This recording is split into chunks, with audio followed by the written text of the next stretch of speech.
Hey, what's up to the point, listeners? Guess what is coming up on February 10th, 2022?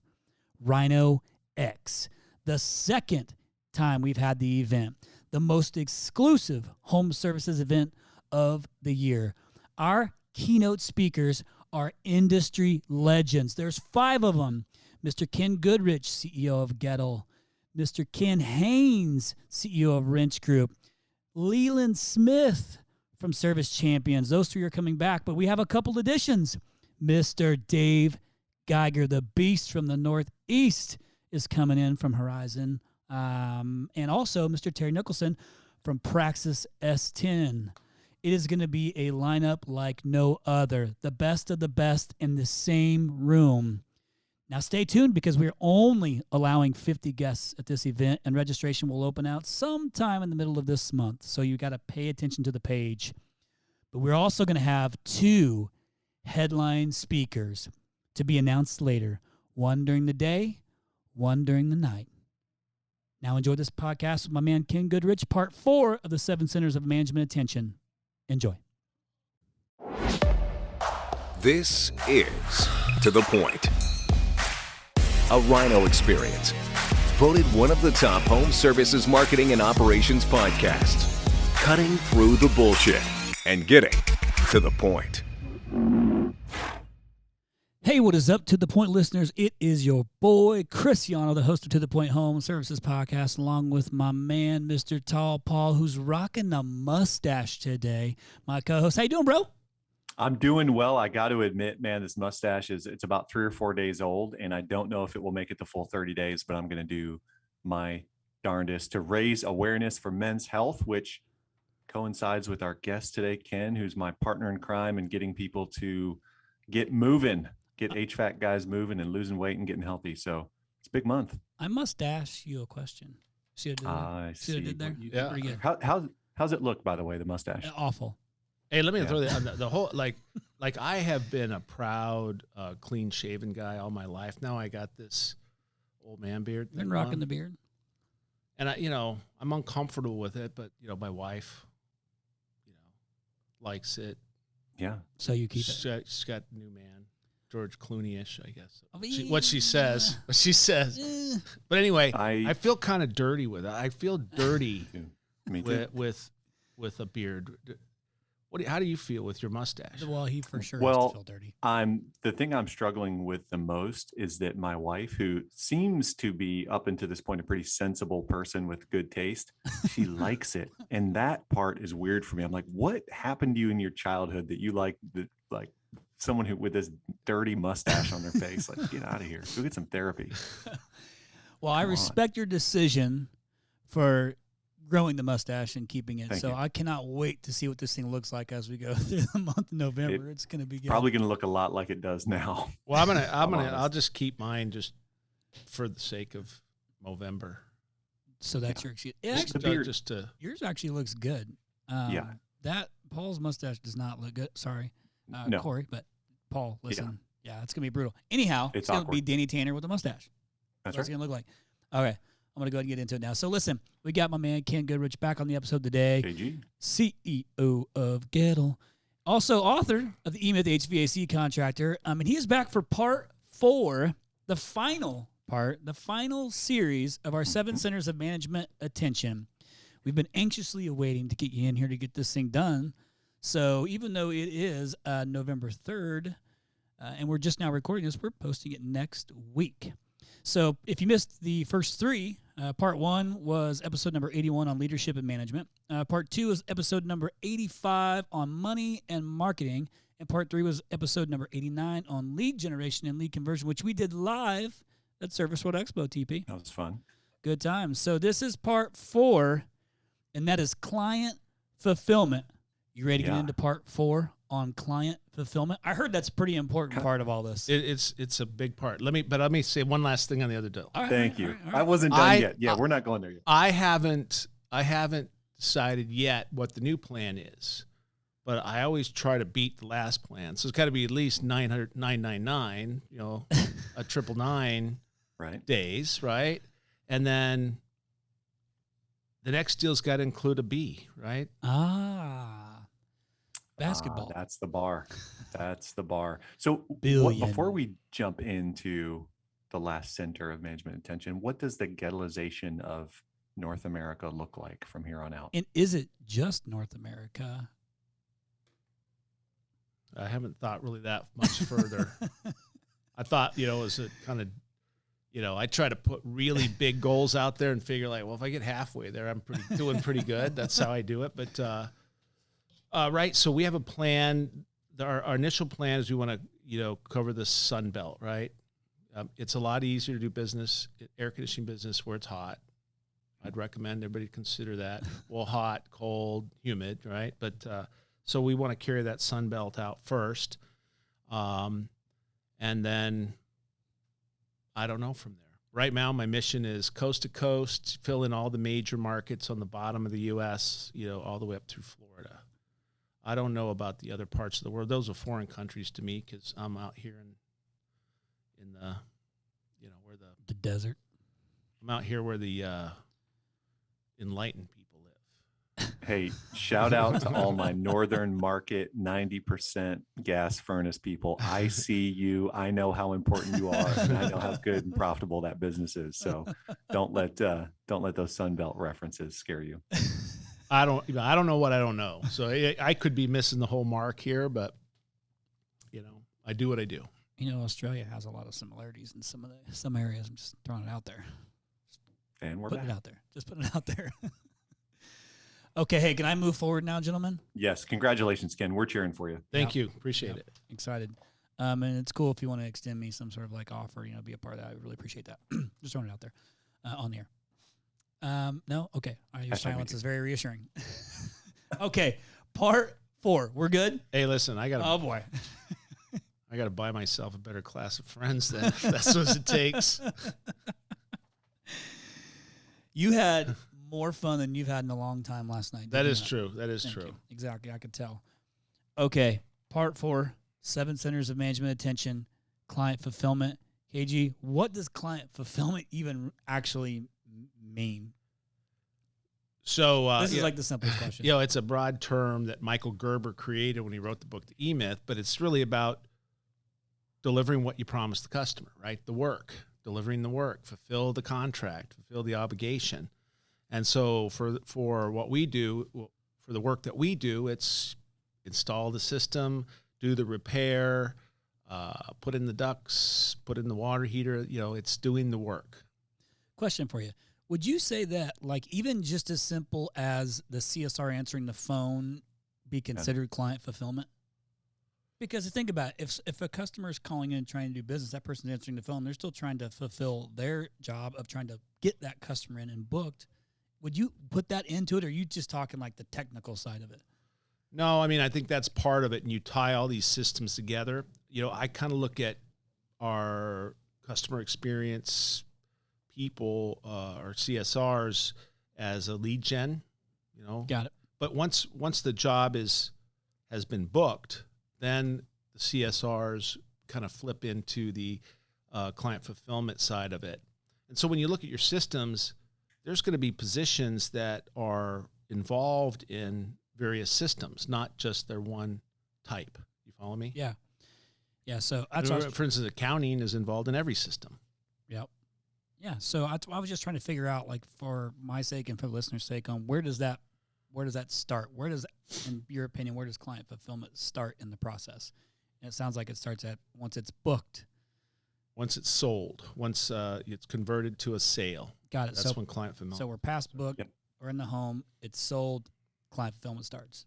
Because you're incredibly vulnerable at that moment as well, right? The customer has heard the message, they've heard the story, they've invited you into their home. Who you send in and how they install something affects your brand in a very big way. So is client fulfillment the most important of the 7 centers, or where does it rank among the other functional areas? So I don't know that it's necessarily the most important, but it is very, very important because it's what the customer receives, right? You can't deliver that without the other pieces and parts of it. So I don't want to diminish the other pieces and parts, but it's the delivering of the work, the product that the customer receives, right? And so, the evolution of most, like I came from the HVAC side. When I first started in business, I fancied myself as an expert technician, probably what I see most other guys do. Smaller guys, they're really into the work, right? They're really into the quality of the work, their particular unique ways they do things to put their stamp on it. They're very into that, right? And that gets them a little lift, right? That gets them some repeat business and referrals, and that gets the ball rolling. Well, as they get a little bit bigger, they start to dilute those efforts by hiring other people and saying, go do the work and do it like I wanted you to do it.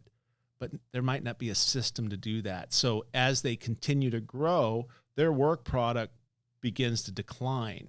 Their unique offering begins to get watered down by the lack of skill, training, and direction to their people. You follow me? Yeah. Mhm. Yeah. So I think that I look at client fulfillment in a couple different ways, but one being probably more specifically with newer companies who are relying heavily on word of mouth referral business. I would say client fulfillment is the last thing that they leave an impression on that customer to want to give them more referral, business, or to send them. So to me, it seems like, I know this is almost like the chicken and the egg, like the chicken and the egg analogy, but you got to get that right to get a referral. But the whole first part of the 7 centers is you got to get the opportunity to even get it right. So that's why I'm saying, it makes me think of like the chicken and the egg. But at the end of the day, to protect your brand, which we know is one of the most important things in having your business be extremely successful, is having solid brand equity. You got to do exactly what you say you're going to do, and you got to make the customer feel good about it. Yeah, and think of it like this. You got 7 centers of management attention. 6 of them all support client fulfillment. That's their job, is to support what you deliver to the customer profitably, right? Mm-hmm. So you were just talking about like technicians and trying to teach them your way. Obviously, all that stuff starts to involve where you're not specifically teaching somebody how to do it your way. I'm talking about you specifically, but as your business grows, you put a process in place for technician training and things like that. But you don't just hire like the best guys and let them do what they do, or do you hire the best guys and let them do what they do with a little direction on how to Goettlize the process? Like, how does that work? Do you just you going after the top talent and letting them do their thing, or just trying to bring in? And does that change as the business continues to grow? Like, what's the process there? Well, I've done every stupid fucking thing you can do in business. So yes, I've done that. Yeah, I have. Yeah, I did that. Okay, so what's the best? Ken's a little spicier after this deal went down. You noticed that, Chris? Yeah. I saw it last night. That's what I'm saying. Okay, so yeah, I guess you get started out, you get in business, you're the salesman, you're the installer, then you're the supervisor, and you're watching all the work, right? And you're making sure it's going in perfect. It's your personal brand. You're connected. You got a relationship with the customer. It's perfect. Then as you continue to grow, that gets watered down some. So how do you duplicate yourself? So if I was starting out again, I would have understood this, and I would have said, okay, I'm going to start installing systems, maybe with me and my helper, me and my right-hand guy, and we're going to start deciding how our brand's going to do it. How do we execute it from the time we pull up in the front of the house? Which door do we go to first? What do we pull out first? Where do we put it? What do we do? And start to document that and improving that process until you get it down, even to the point you start timing it. And what is the best way? Do I start in the outside unit? Do I start in the inside unit? Do I do this? Do I do that? Or you do this first, I do that. You do this first, I'll go outside, do that. You follow what I'm saying? So, get the system down. This is our system for installing, and to the level that you can get it to the highest degree of detail and be able to train that is the degree of success that you'll have. And so I'd start out and I'd put my system together, even it was just checklists, right? Another thing that I recommend sometimes is if you're just starting out in business, the first thing you should do is go, if you're in air conditioning, for instance, go build some systems in a warehouse your way, put your checklist together, and nobody goes to a job ever until they're trained to do it your way. Same with water heaters or whatever else that you're doing, so that when you sell something, you have a very, very high degree of confidence that what you promise the customer is going to get delivered. There's not going to be any challenge in the future. They're going to be happy. They're going to refer you. They're going to be long-term customers and, perpetuate the machine. There's nothing worse than having a Class C installation going on in air conditioning, for instance, and go back and back and back and having to spin your wheels. So that's what you're trying to do. And think of it like I use McDonald's as an analogy a lot because they're so specific, right? It's not a custom restaurant. Right. And, if you go to apply, I'm assuming I've never applied to McDonald's. I hope I never have I think to. you're probably safe. But Good. yeah, but if you apply to McDonald's, they don't say, "Well, you used to work at Ruth Chris. You're probably a great cook. Come on back here," right? Like we would do. We'd say, "Oh, you used to work at Goettl. So you must be a great installer. Go install my system. See you later. Get in my van." That's the nonsense that we do. Rather than, okay, here's our recipe. Here's how we do it. You're going to run this playbook for 3 days. When you can do it exactly this way, then I'm going to send you out to my customers. And I got to tell you guys, don't miss this spot. Don't miss this. It's such a big, you get this out of your way. This is something you do in the very, very beginning of building your business. Get it out of the way, get it off your back, and then you can focus on duplicating and scaling your business because every single time you make a sale, it's going in right. You don't have to worry about that. And the customers are happy. You get the review. You build the base, the whole thing. Yes. Go ahead, Paul. I was thinking about this, Ken. Anytime someone posts a picture of an installation in any of the groups in Facebook or anywhere on the internet, like people rip it apart, right? So you've mentioned a couple times like your way. Can you give us some examples about what your way looks like that our listeners can maybe be creative and think like, oh, I've never thought of really breaking it down, boiling it down to the number of pickles on the burger. So give us some examples. But while you think of that, I also want you to answer this question. Think about it. Is the perfect installation a little bit of art, a little bit of science, more art, more science? What does the perfect Goettl installation look like?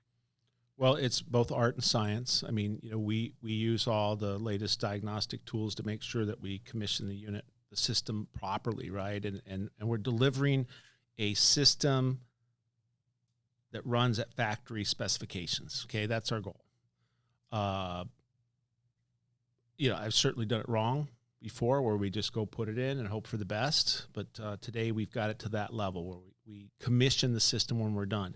It's very important to me, and this is something my dad instilled in me, that it is art. It has to be a piece of art.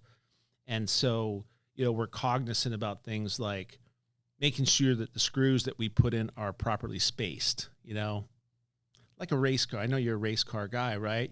Everything got to look. But it's mechanically sound. Yes. Yeah. And so, we make sure that they mask off where they're going to put some mastic, right, to seal for leaks so that the mastic isn't all gooped on. It's nice straight lines, things like that. Everything's level, square. All the wires are running straight. Pipes are running, level. Yeah. In our particular case, we build our own rails and pans and everything that the unit sits in, and because we want our proprietary system. Think about this. Make your own proprietary method of installation and sell that to your customer and show them why that's better. And I started this back, in the 90s when there was a software called PageMaker. It came out and I would draw single line drawings of the system and say, this is what here's all the attributes that our system includes. And here's why we're different. And I could lay that in front of the customer and show them. And it really made a big difference. But then you make sure that your team is actually going to do that. And by the way, I got to tell you, I hear all this culture talk, culture. And it's a part of business. You got to have it. But having your own standards and a high level of standards on how you do things, and you're able to point to this to your people, is really a culture builder. Right. We're better. And here's why. We do these things nobody else does. One of the things that we do is, my dad, when I was a kid, he would say, we'd go to a service call. He would say, okay, we're done. I want you to put all the panels back on and find every hole that there was a screw not in from the last guy and put a screw in, right? And so I always had a box of screws, and that's part of my job, right? And so I tell our copywriter for a radio, and he writes an ad about why we do that at Goettl, and we still do that. And so then I went and had some screws made that were powder coated red, Right. and then the guys install those screws, take a picture, show the customer. Now, what a very small gesture for the customer, but huge impact. I mean, if the customer knows that you care to the level of putting in a screw and marking it that you did that and sharing it with them, it's a huge value builder and credibility builder. So really, when you install your systems, you have your methodology. I'm just making up a name. This is a South Coast system, and here's what our brand looks like installed. You get me? I do. So, so if I had to, My wife really, when I say you get me, you follow me, because I feel like sometimes I talk so fast or I talk a lot and she doesn't get it. I go, do you get me? And it really pisses her off. Like she thinks I'm acting like she was dumb. no, I don't take it that way. So I just Wait, check are you in. trying to tell me you're talking to me like I'm Wendy?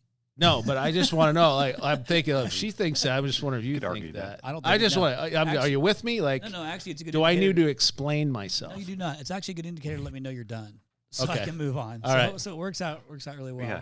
Transition. Transition.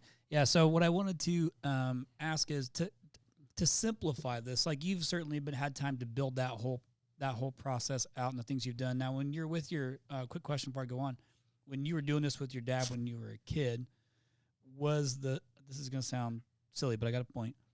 Were the screws that you were putting in the same screws that were already in the system? So were they like two different screws, or was it like the same so it was uniform? Like, do you even remember that? The point I'm getting at is, like, did you just put a screw in regardless that didn't look like the others? No. Well, it's going to not look like the others because you can't ever get the same screw as the manufacturer. Very similar, but we had a very distinct screw that was a self-tapping screw. It was a little bigger, so it would, fit in the worn-out holes, things like that. So you could tell that was different, but it looked like the right thing to do. Got You it. follow me? Yeah. So I'm just curious because we talked about it being art and science, and you want to look good, but also let that customer know that you went the extra mile by putting in the missing screw. Was there something that like clearly identified it? Like the red screw clearly stands out. I remember you told me that, I think the very first time I met you, that you have the red screw. I feel like you brought me one. Maybe you brought me one for the second podcast. I can't remember. And by the way, I've patented the red screws. You can't use the red screws, but But orange, on the other hand. But customers call us and say, if you find it, it's part of our marketing program. So I get the red screws if I need one. They ask that question. People ask for they ask for a red screw. Yes, but Oh my here's gosh. listen, here's the essence of this whole thing. They know that you have attention to detail, and they have a higher probability of coming out of this transaction with a great product and happy, right? Got it. And so that's really what you're trying to relay to the customer.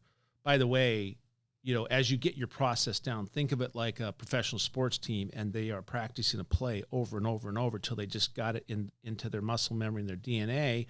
You get your team that way, and then you start timing them on how fast and efficient they can get a job done perfectly, that kind of stuff. Make it a game, if you will, reward them. Tie the whole thing together.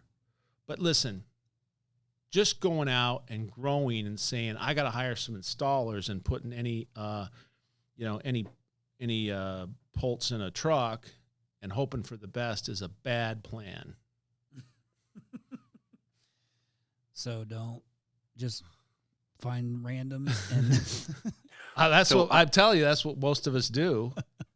If I'm listening to this and I've got 3 or 4 install crews and they're good guys and they've turned over a little bit and we've kind of done everything in house and they kind of do it their own way. It's kind of the Wild West. How do you wrangle that in? How do you teach the system? And how do you keep people from improvising? Okay, so when I bought Goettl 2013, that's the condition of which I found. I had some good installers. They all did it a little bit differently. So I brought them together, made them part of the solution in that, okay, we got to have our own way. I explained all the reasons that I did earlier here, why we have to do it this way. What's the best way? We are the best. We are artists. We are scientific artists, to your point.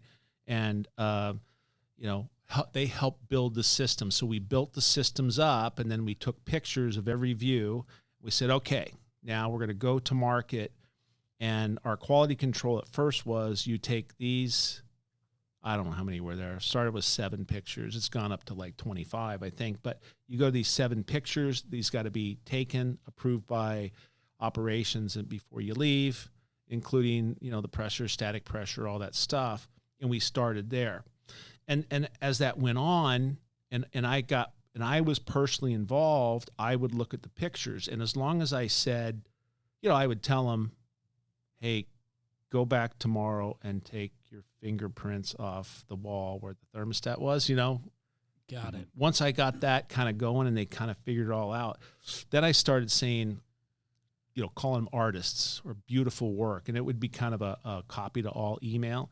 And, the level of pride in the install department just shot through the roof, right? They're beaming. They became the fighter pilots of our company, and rightfully so, because they make us all the money, right? The guys who install the work, right? Yep. And so that's how I got it there. And then I created books of all these pictures with all the explanations. And then I got an app called iAuditor, and I put those pictures in iAuditor, and then they have to take the pictures on every, the app says, okay, take this picture first, this one second, and gives you example at what it should look like, right? And then it puts a report together.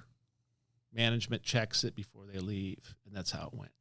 I've evolved to something newer now, but that's how I got going. Interesting. So You're welcome, iAuditor. Yeah, You're right. very welcome for that. Beep, auditor. Beep, auditor. Quick question just about the picture thing made me think of something else, because you're essentially using it for internal, to make sure everything is I guess to audit it internally. Did you ever take pictures of something and then show them to the customer to also share hey, this is what I'm about to work on, this is why, and here, take a look? Do you remember who it was that said that they were using that? Oh, I know who it was.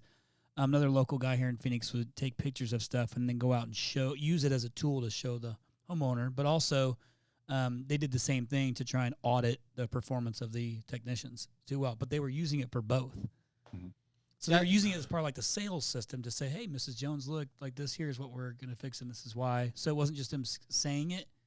It was them showing a picture of it. Yeah, we use the tools. Obviously, Service Titan has that feature as well. But yeah, be careful with that, because sometimes unscrupulous sales or text guys will use the picture from, the worst system they ever saw. I've seen that before. So you got to tighten that up some, but you got to have some oversight on that kind of stuff.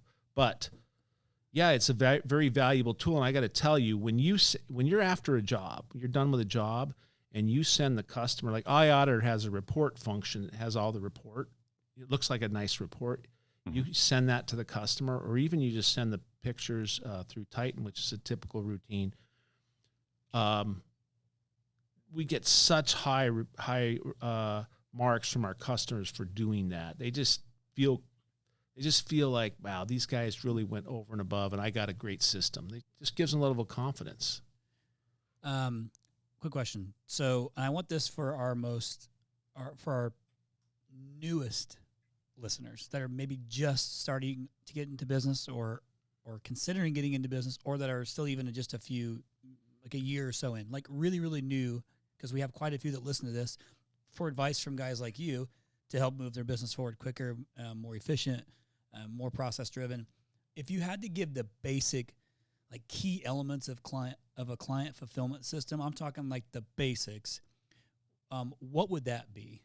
Because here's what I envisioned when you said you were out and actually doing it yourself, and like as you're learning things while you're on a site, I envision you flipping your notepad and like literally writing down like lines with check boxes, so you kind of had like some sort of a system. I envision that's how you were doing it early on. Yeah. So the basics of that for those listening, we're just trying to get something in place with the bare minimum. Like, what would those key elements be? Well, just like you said, so you got the barest element is a checklist. Okay. Step 1 through 76, right? Here's how you put an air conditioner here. Here's how you put in a water heater here. Here's how you do it. It sucks to do, but you got to do it. You have to do it. I mean, listen, here's what I see in the business today. When I first started the business, like the trades, it was really about the work and the trade, all the client fulfillment side of everything. It was really about the work. Companies were judged on their ability to do the work, not their size, growth, marketing message, all that stuff. And as the business continued to evolve and more business-minded people started getting into it, they started to add the other pieces, the marketing messages and growth strategies and things like that. So, but when I started, the work was more important, and actually more important than I think it is today in the hearts and minds of the trade, right? So, but I do believe you got to have both. You have to have a passion for what you're doing, a true passion for the work, the client fulfillment side, what you're delivering to the customer. It has to be unique. It has to be best. I mean, think Apple. I mean, they went at this as, what is going to be the most attractive, easy to use, most powerful device that we can put in customers' hands, that they don't ever have to understand the back end of what's going on behind it, but it's just a few clicks to just revolutionize their life, right? And so you got to think in those terms. I see a lot of companies in our space now that are just going out and, it's all about sales and marketing, hit sales, and they're creating a wake of hell, behind them with poor installations and poor customer service and just messes that they're going to hit a wall. You got to have the best product. At the end of the day, you got to have the best product to win. So from a macro level, Ken, as I know you are a chess player and you're thinking big picture, does that play well for your opportunity or your strategy for Goettleizing the country? Is the wave of and the rise of young sales and marketing gurus who are out there putting equipment in all throughout the country, is this part of your plan? Does this help you, or how does that play into the industry as a whole? So there's lots of reasons why I went and invested in Goettl. One of the key reasons is Goettl invented it. They invented the residential air conditioner, right? I didn't know if you know this, but Phoenix, Arizona used to be kind of the Silicon Valley of air conditioning, and it was started by the Goettl brothers. So their technology and their innovations are, kind of what set us all in the course that we're in today. People talk about all this sales and marketing stuff that goes on, and you see all this Facebook stuff. I got pictures of Goettl trucks in the early 1970s with, 27 sales guys with gold coats on and ties with air conditioners that are mounted on their back of their truck that they would pull up to customers' houses, take them out to the front porch, show them the air conditioner. I'm like, these guys invented the whole process, right? Mm-hmm. So we grabbed onto that, the heritage, right? And so we started marketing the heritage. Our brand is about the heritage, the innovation, the quality of work, our client fulfillment systems, our attention to detail. We call ourselves perfectionists, all that stuff. And I will say, to answer your question, long way around the horn, but to answer your question, that's been our big lift. I think I think that customers are tired of the hype. They just want someone that's for real for once, right? And they don't mind paying for that quality. Yeah. So that's you start with that. You start with, I'm going to make this sandwich, and it's going to be a great sandwich, and everybody wants to eat it. It's called a Big Mac, and it's going to have these special things. It's only my way and my special sauce, and I can't tell anybody how I'm going to make it, and blah, blah, blah. And people are going to be lined up just to buy this one thing. Look at it like that, right? Yep. This is my system, and this is why it's better, and this is why it looks perfect, and why the customer needs to have mine. And genuinely believe it. Yeah. And make sure you believe it. And make sure that gets delivered. Yeah. Well, I mean, because you do have to champion your own, like even as you grow with management, you do have to continue to champion whatever your core values are over and over to make sure everybody's kind of marching to the beat of the same drum. But you got to be proud of your work. I mean, that's like probably the key ingredient to client fulfillment, right, too, is just making sure that you actually are proud of that job that you're done, and you feel like you actually did a really good job, the best job that you possibly could. By the way, let me throw you how I got to this point. Now, I've done it the other way. I've done it the wrong way a lot of times. I've done it the other way. But when I bought Goetl, today you do it the right way, not the easy way, right? So when I bought Goetl, my manager said, I want to put a separate warranty department together because we have a lot of warranty calls. And I think I need 8 guys. I'm like, what are you talking about? 8 guys to do warranty? He goes, well, we have all this warranty work from the past. I go, well, why don't we just go find out what it is and fix it? So we dig into it, and it was just poor installations from the past. They didn't have the system, right? So I went back, and we contacted all installations for the last 3 years. And the ones that would allow us, we did an extra quality control inspection, and I reinstalled 640 systems. Wow. I went and sent guys out when I first bought Goetl, take pictures, and I personally selected reinstall this one, reinstall this one, reinstall this one, just to get that wave of shit off my back, right there, because I can't afford to have 8 guys running around fixing the old stuff, right?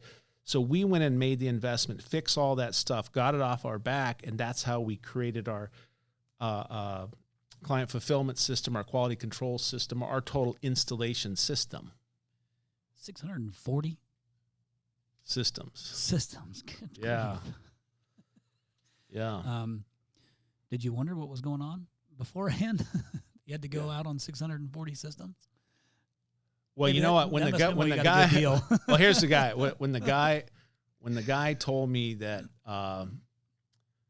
when one of the guys that worked there, he said, before I bought it, he said that he was having trouble finding installers. So he was a motorcycle guy. So he found out that motorcycle mechanics made good installers. I'm like, well, why? Why do they make good installers? He didn't have a good answer for me. I'm like, well, because there's a blower that goes around, the motorcycle's wheel go around. Like, why is that good? But they weren't good installers. So anyway, so it turns out they weren't. It turns out that there's not a lot of connection between motorcycles and air conditioners in terms of installing them. You debunked it. Yeah. Yeah, it cost me over $1 million. Or did it? That's a good point. Go ahead, TP. Delayed. I see that so mustache.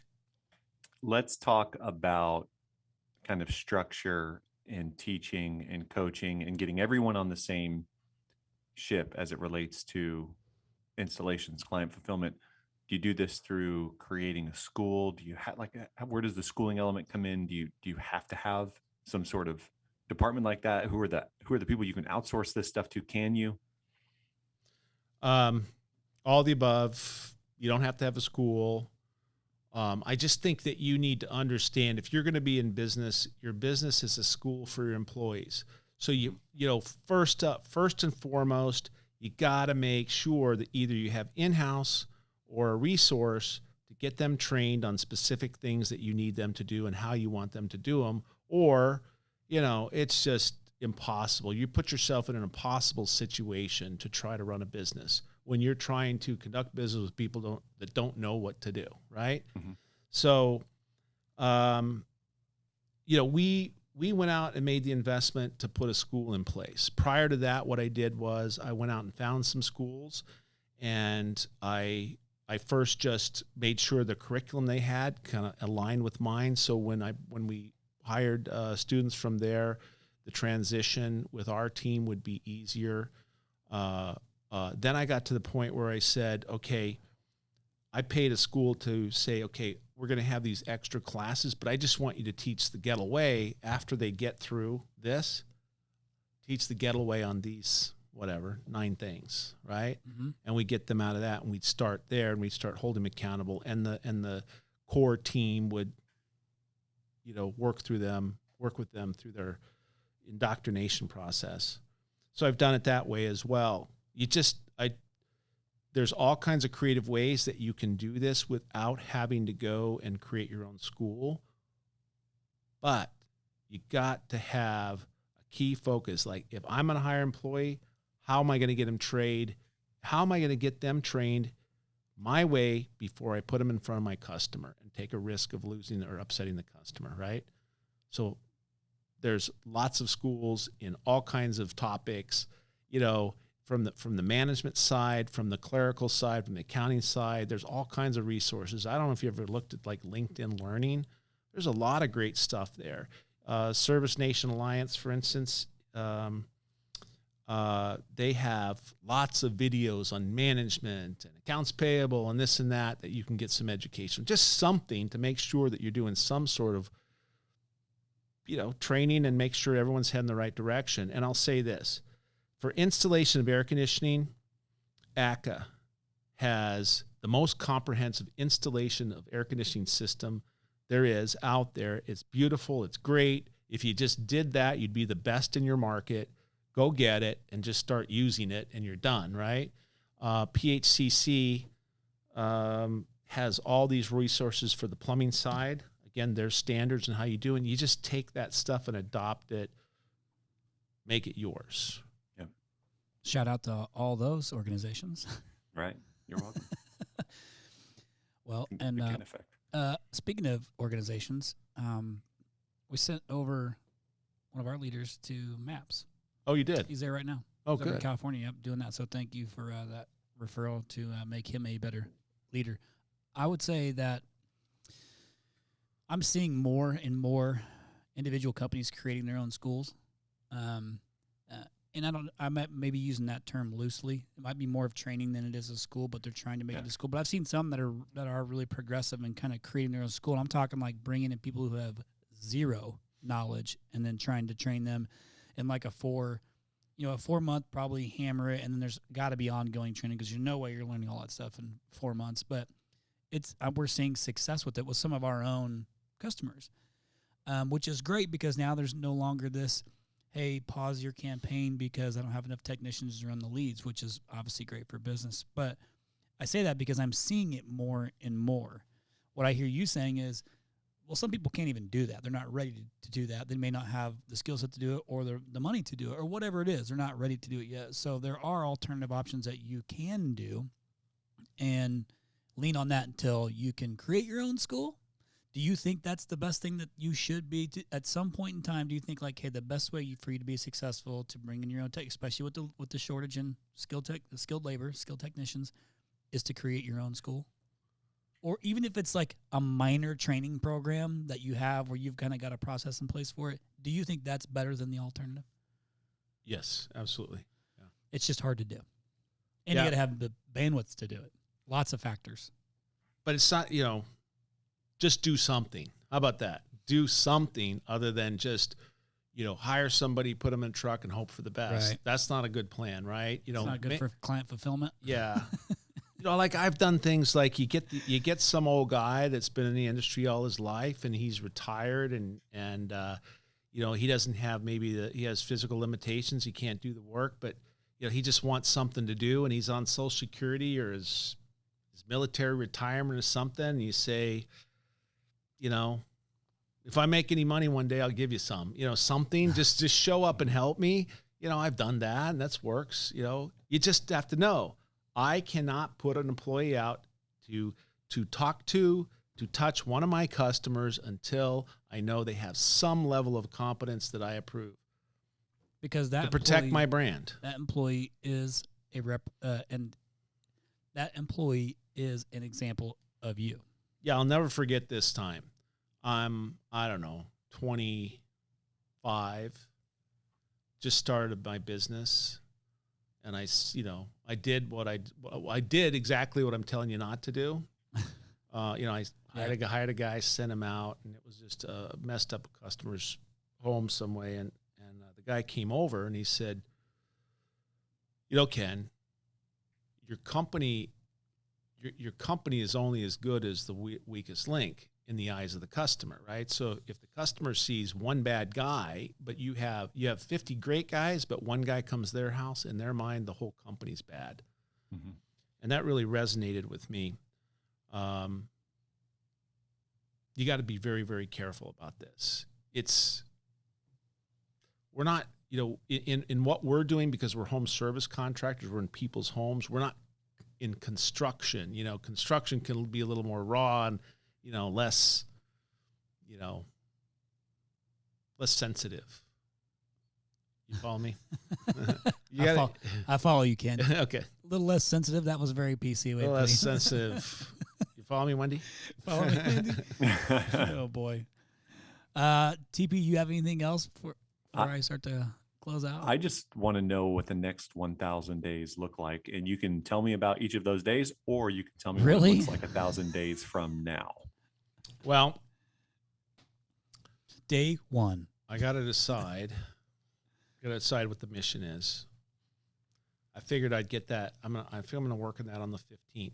We're going to work on that. Say, okay, what are we going to accomplish? Got to start with a B, right? So, what are the building blocks that I need to do there? What's the investments? What are the key building blocks I need to install in the business? What are the investments of those things? What talent do I need to add? Anything I need to fix? And when do those milestones happen? And then you start working the plan. But now I always try to beat the last one. So it's going to be, 999 days or less. I'm going to try. And then, the number's going to be bigger, and I'm going to see how far across the U.S. I can get. We're stuck in Austin right now. Stuck. The billion building blocks. Okay, that's what he was saying. But listen, for everybody, I can't stress this enough. Every time I've done one of these deals, I set one of these goals. And we have a title for it. I had one that was our 2020 plan, which was make $20 million in 20 months, and this one, that one. And so we have this vernacular that's going on that keeps everybody focused on the goal. So, you look at your business, you say, okay, what do we want to accomplish in this amount of time? What are the key things I need to get there? What's the title of it? And you keep everybody heading out in that road. And you can do it. I've done it. And you're going to do it again. Otherwise, you just show up in business. You just show up, open the door every morning, and hope for the best. You hope that somehow good fortune will rain upon you, which that doesn't sound like a great plan, does it? That doesn't sound like a great plan. If you fail to plan, you plan to fail. Right. Well, listen, again, congratulations on, really everything up to this point, too, and what's to come, because I know that it's going to be successful again on your path to the B's, in the B's category. But it's exciting, man. It's exciting to have I've seen the last few years of being a little bit closer to you and understanding kind of what's going on and seeing the growth of it and seeing the actual execution take place and things like that. So it's cool to kind of feel like I'm a little bit part of that journey in the story, which is neat. It's just cool to watch it play itself out, and then for you to be able to make an announcement, today on this show, which, by the way, again, for the listeners who don't know, Kim was our first actual guest on the To The Point podcast almost 2 years ago now. That's right. That's crazy. Almost 2 years ago. So it's pretty cool that he's able to make that announcement on here, too. We're going to roll this thing out next week. So, again, congrats, my friend. Yeah, thank you. I'm proud of you. I'm proud of you. Thanks, Don't ever man. call me Wendy again, though. Deal? So, listen, listeners, that is part 4 of our 4-part series with 7 centers of management attention. Again, part 1, episode number 81, part 2, episode 85, part 3, 89. Listen, if you don't know anything, start there. Start with this 4-part series to start to build a foundation for your business and at least give you some good guidance. And you got to get it all right to start to get a little bit of it right, and then get a little bit more and a little bit more. So keep on working on the list, but you got to do the work. You got to create the checklist. You can't keep running through business like just with your fingers crossed, hoping it all goes right. You got to start to put some things in place. And even though it takes a lot of time to do those things, it's also a lot worse if you got to fix all the mess ups that come along with it. Yeah, and let me jump in that one thing you said. It takes a lot of time. That's your job. Right. You don't want to. The day that you decide to hang your shingle up and be in business, your job is to create systems for your people to follow, to deliver to the service, the client, to fulfill the contracts that you've created for your clients and make them happy. That's your job. Create the systems, train them, and hold them accountable to that. Not sell stuff, not market stuff, not be all the other nonsense you get involved in. Your job is to lead those systems and lead the people to follow those systems. Self-comfort. There you go. Goettalizing the nation. It's on the way. KG, I appreciate you, man. Thanks, man. Always coming on here, delivering fire. Every time you're on, I don't even know how many it's been now, but every time it's still good. I know you asked me, I think it was last night, hey, man, how's this series doing? It's doing phenomenal. And it's because it's good stuff. And it's all proven stuff that you've done. And it's just that if you listeners can please take action. Don't just take the notes. Don't just think you're going to do it. Don't just talk about it. Actually take action. And if you try it and mess it up, hey, try it again. Maybe change the way you did it, but try it again. And if you continue to have issues, I think what we've heard thousands of times is that so many people are willing to help you work through it. But you got to be vulnerable enough to ask. You be vulnerable enough to admit that you messed up. Maybe drop your pride a little bit and go ask. It's not the softest industry, but I think we've seen it get a little bit softer in ways that people are really wanting to help everybody, one another, with their own peers in the group, which is super awesome to see, Ken included.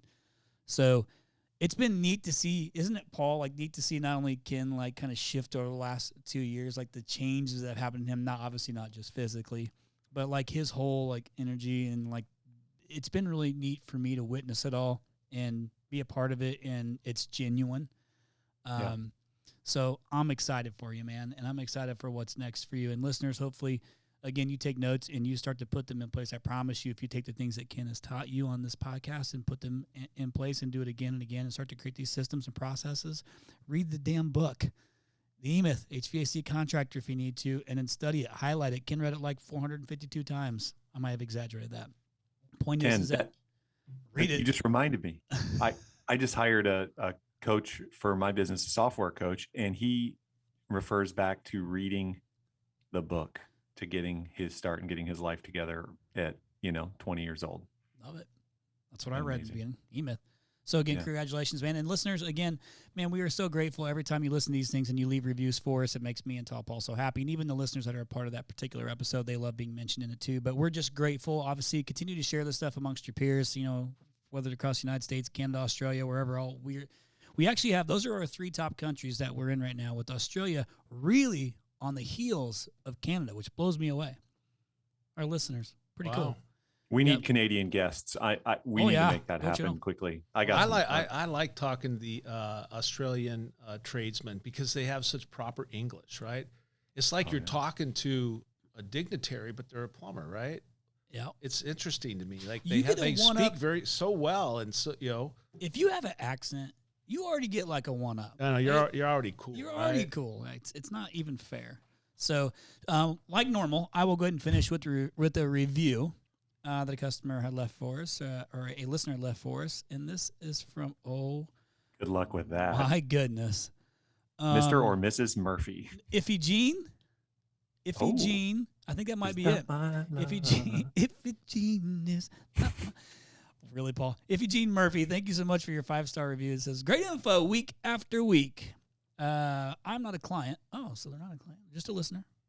And I'm in a different industry than Chris serves, but I get something out of the podcast each and every episode. That's been happening more and more too, Paul, which is cool because the more and more people reaching out to us asking for guests from these particular industries, which is not something I think we're going to do anytime soon, but you never know. But we're certainly grateful for the podcast, and I'm glad that you're getting something from it, Iphigenia. And if I butchered your name, I apologize.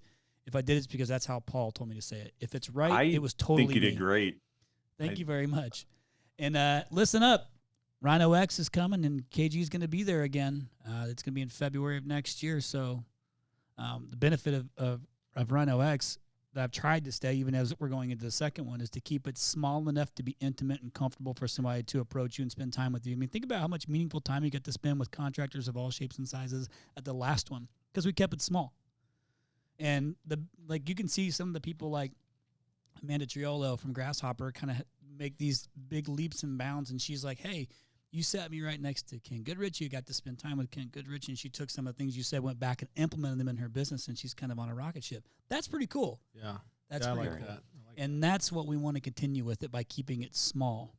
It's not inexpensive, but if you look at it from like just a straight, expense perspective, but it will scale your business because now you're getting put in the room with the best of the best, and you get to spend time with them. Well, listen, everything that I've pulled together in this whole industry is being involved, like going to these events, being part of the organizations, fellowshipping with other contractors. So it's very important. I think it's very important for everybody in the business to do. You don't know everything, and there's different perspectives and opportunities that pop up. But I still remember it was, I don't know, it was 25, struggling, ready to kind of throw in the towel maybe. And I went to, I saw that ACA had a convention in San Antonio, and I had my last, $1,000, and I went. And I was just ready to be done, but I sat next to a guy at a meeting, and we started talking, and he kind of helped me out. And then I met a few other guys. By the time I left, I was reinvigorated by the business. We had established some connections. We started helping each other, and, I moved forward from that. So it's very important. It doesn't matter what it costs. You got to go do it. It's a part of you, part of your growth, part of doing business. You got to get involved. Yeah, but don't just go for the pictures. Yeah. Don't just go for the pictures. You got to. I say that because I've witnessed it, and man, you took the time to go, took the time to be away from family to try and do better for you, your employees, your own family. My goodness, take action once you leave. So no, I'm the guy. I'm the guy who goes to those things and sits in the front center row, front and center. You're involved. Anything I go with you ask questions.